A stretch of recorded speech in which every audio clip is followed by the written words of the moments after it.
Hello? Okay, there we go. Hello, everyone. I'm doing wildlife conservation, wildlife illustration, as Dinkle said. I have two questions for you. First question, are you interested in wildlife? Second question, if you are, what got you interested? Could have been Free Willy, for example. Could have been one of Dinkle's bird watching projects. Before I get into my SLE, I'm going to talk about my experts first. My first expert, Michelle Gouge.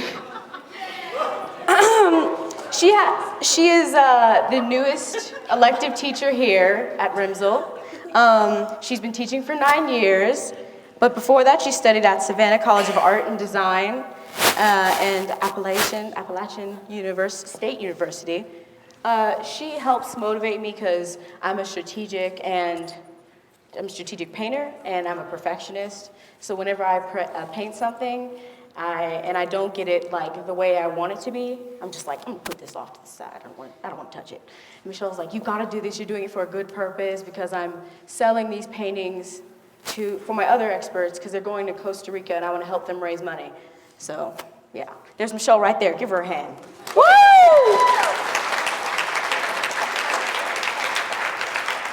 You can't really see this clearly, it's a bad picture, but this is the fundraising poster. It's a sloth, they fill it in, and they're trying to raise $20,000.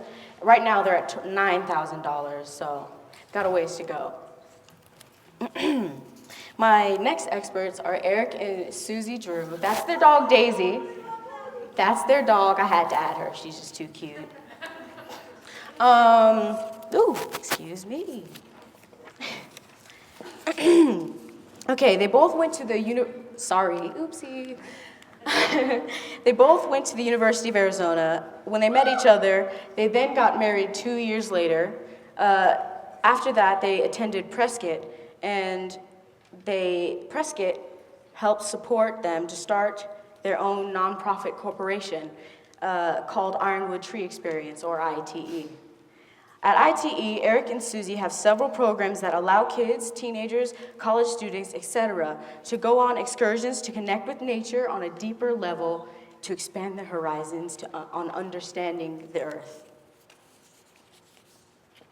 Ooh, wrong. Wait a minute.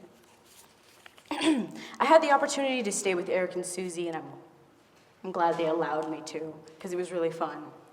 They live right next to the Sonoran Desert, so they see a lot of abundant wildlife every single day.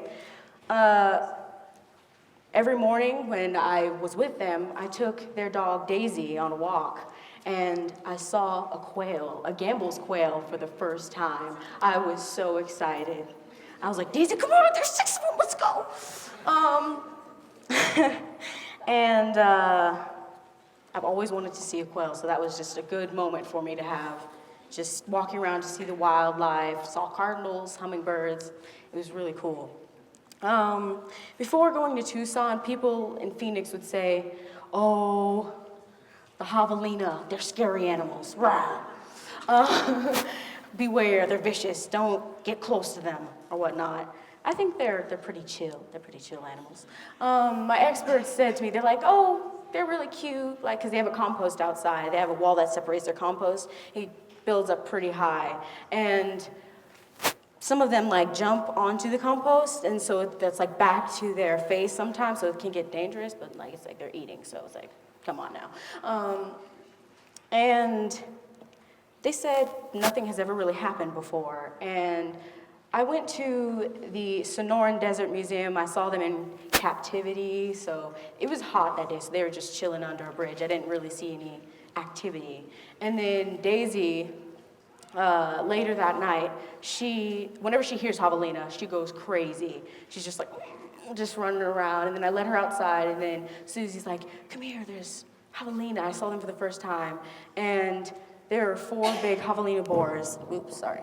3 were like 10 yards out, and 1 was like 2 feet away from me. And I tried to like see if it would react, as the people would say. I was like, and it didn't do anything. It was just staring me in the eyes. It's like, okay, this is a pretty chill animal. Nice, nice. Let's see. Oh. I thought to myself, what if these animals were to disappear? Endangered Species International states, and I quote, of the 44,838 species assessed worldwide using the IUCN Red List criteria, 905 are extinct and 16,928 are listed as threatened to be extinct. You don't need to be a conservationist to help the cause. You could simply start by recycling, volunteering, or taking a stand against animal cruelty.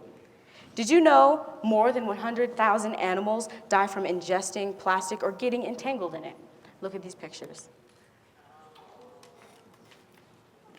Got a sea lion. I don't know what kind of turtle that is. It's just, seal.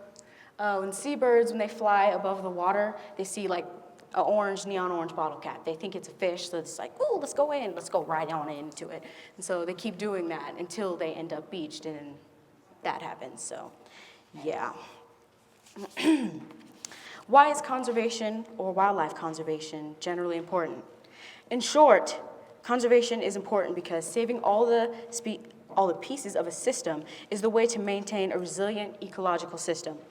Conservation of a species also has moral, ethical, economic, social, and cultural implications. My expert, Eric Drew, that I showed you already, I asked him, this is the question I asked him, aside from aesthetics, how does biodiversity within an ecosystem have an effect on the way it runs? He answered, aesthetics may just have an evolutionary way in which we recognize a healthy system, be it a forest, coral reef, butterfly, or another person. In general, species within an ecosystem must have a large enough population to ensure mixing of genes to maintain species fitness and the ability of that species population to adapt changing conditions in the environment. Because a functioning ecosystem is defined by the interaction of species, a degraded or endangered ecosystem is often the result of the loss of the interactions that it once had. Think about the absence of wolves in the Yellowstone ecosystem. I'm gonna read a quote to you, but I'm gonna show you a picture that I want you to just think about. Okay. Saving wildlife and wilderness is the responsibility of all thinking people. Greed and personal gain must not be permitted to decimate, despoil, and destroy. The Earth's irreplaceable treasure for its existence is essential to the human spirit and well-being of the Earth as a whole. All life has just one home, the Earth, and we as dominant species must take care of it. And that was stated by Dr. Dame Sheldrick. Thank you.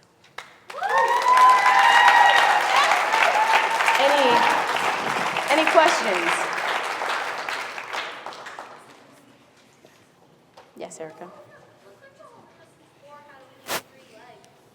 Did you say it looked like it had 3 legs? No, all 4. Let's see. Side angle. It's just a bad angle, let's just say that. I would have mentioned that. It had 3 legs, whoa! Okay, any more questions? All right. Should I explain how the process? Okay.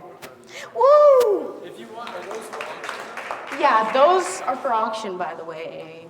And they're going to help the organization she worked with. Yeah, for their Costa Rica trip this summer. Woo! Let's hear it for Joelle.